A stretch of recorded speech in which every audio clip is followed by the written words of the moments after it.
Мен сіздермен бүгін біз өте дәмді ашымық көже дайындаймыз.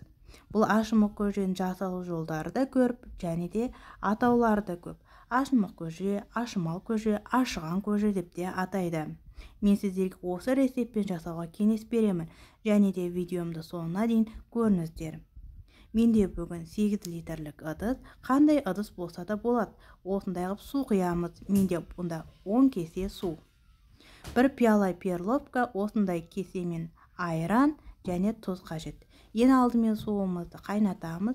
Қайнағанша перловкамызды 3 қайтара мұздай суға шайып аламыз. Суымыз қайнады, оған тұзымызды саламыз, перловкамызды салып, бір қайнатамыз. Егер көбігі шыққан кезде көбігін алып тастайсыздар. Осы перловкамыз бір қайнағаннан кейін астын паситып піскенше қайнатамыз. Бұл перловкам піскен-піспегені қолмен ұстап көруге болады.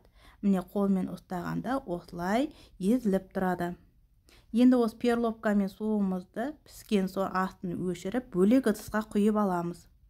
Бөлек ыдысқа құйдық. Енді толықтай суығаны күтеміз. Толық суығаннан кейін ғана айранымызды саламыз. Тұз бен айранды осы кезде дәміне қарай тағы да қосамыз. Егер тұзы кем болса тұзын саламыз, айран аз болса айранын саламыз. Енді осыны 20 минутқа қоямыз.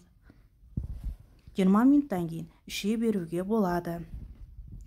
Қыздар, менің осы видеом сіздерге ұнаса, лайк басып, комментария жазып, пікірлеріңізді қалдырыңыздар. Міндетті түрде осы рецепті сақтап алыңыздар. Өте дәмді. Үйлеріңізді қуантыңыздар. Осы рецептпен жасаңыздар. Сау болыңыздар.